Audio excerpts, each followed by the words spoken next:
গার্মেন্টসে চাকরি করা প্রত্যেকটা মানুষ জানে জীবনটা কতটা তিক্ত হয়। আমার তো সেটা নিয়ে কোনো সমস্যা নেই, আমি তো ওকে দেখেই বিয়ে করছি না।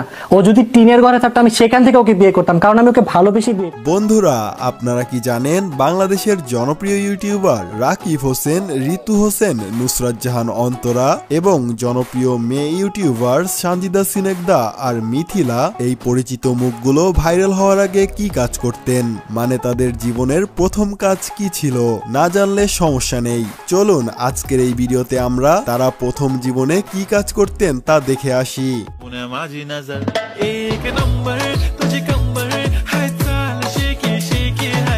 আর হ্যাঁ, রাকিব হোসেন আগে কি কাজ করতেন সেটা দেখলে আপনার মাথা খারাপ হয়ে যাবে। আর হ্যাঁ, আপনি যদি টিম রাকিব হোসেনের একজন সত্যিকারের ফ্যান হয়ে থাকেন তাহলে অবশ্যই ভিডিওটিতে লাইক দিয়ে চ্যানেলটি সাবস্ক্রাইব করে দিবেন। তো প্রথমেই রয়েছে বর্তমান সময়ের জনপ্রিয় YouTuber Ritu Hossain. Hey guys, assalamualaikum. Myself Ritu Hossain and welcome to my another video. Guys, আজকের এই ব্লগটা অনেক বেশি ইন্টারেস্টিং। ঋতু হোসেন হচ্ছে জনপ্রিয় ইউটিউবার রাকিব হোসেনের ছোট বোন। ছোটবেলা থেকেই বড় ভাই রাকিব হোসেনের পাশে থেকে সব কাজে সাহায্য করতেন ঋতু হোসেন।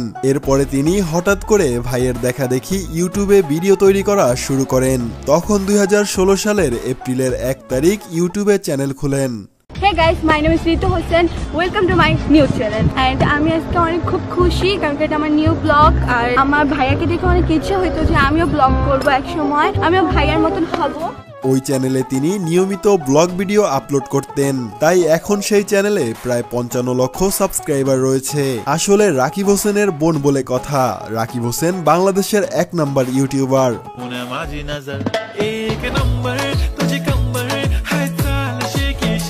তো যাই হোক, এরপরে রয়েছে নুসরাত জাহান অন্তরা।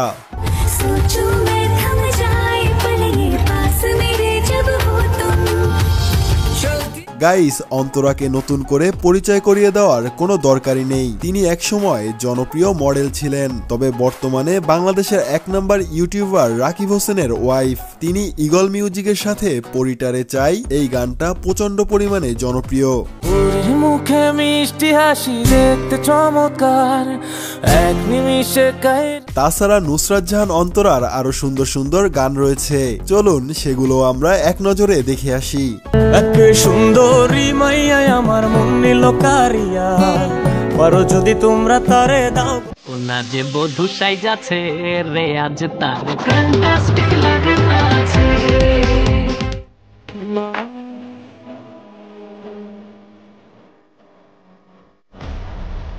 তো যাই হোক, এরপরে তিনি 2018 সালের এপ্রিলের 26 তারিখ ইউটিউবে চ্যানেল খুলেন। সেই থেকে নিয়মিত ব্লগ এবং লাইফস্টাইল ভিডিও ইউটিউবে আপলোড করেন, তাই এখন তার বর্তমানে সাবস্ক্রাইবার রয়েছে 6 মিলিয়ন। তবে নুসরাত জাহান অন্তরা প্রথম জীবনে কি কাজ করতেন চলেন আমরা একবার দেখে আসি।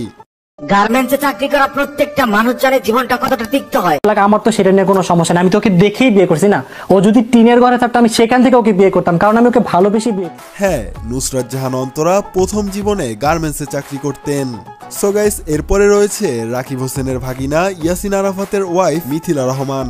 কোন রূপকথার দেশে আমি থাকছি মিলেমিশে, কেন বলছে।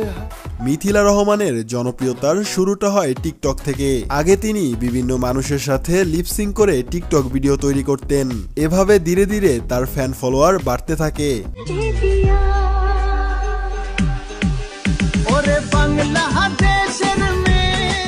এরপরে তিনি রাকিব হোসেনের টিমে যোগ দেওয়ার পরে তার পরিচিতি দ্বিগুণ থেকে 3 গুণ হয়ে যায়।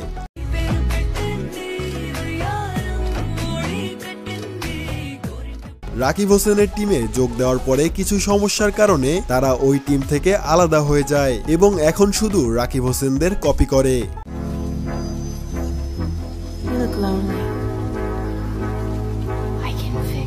তো যাই হোক, এরপরে রয়েছে বাংলাদেশের 1 নাম্বার জনপ্রিয় ইউটিউবার রাকিব হোসেন।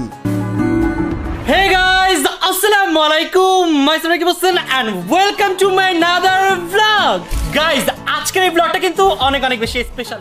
বন্ধুরা আপনারা তো জানেন রাকিব হোসেন বর্তমানে বাংলাদেশের 1 নাম্বার ইউটিউবার, কিন্তু তার এই অবস্থানে আসার গল্পটা একেবারে সহজ ছিল না।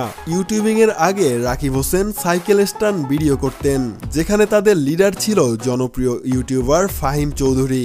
অ্যান্ড আরএস ফাহিম চৌধুরী নামে এক বড় ভাই আমাদের গ্রুপ লিডার, ওনাকে দেখে আমরা ইন্সপায়ার হওয়ার পরে আমরা প্র্যাকটিস করতে করতে আস্তে আস্তে বিকালের টাইম দেয় ওইখানে practice করতে। তো বন্ধুরা আজকের ভিডিওটি এই পর্যন্তই। আপনি যদি টিম রাকিব হোসেনের একজন সত্যিকারের ফ্যান হয়ে থাকেন তাহলে অবশ্যই আমাদের এই চ্যানেলটি সাবস্ক্রাইব করে দিবেন। ধন্যবাদ।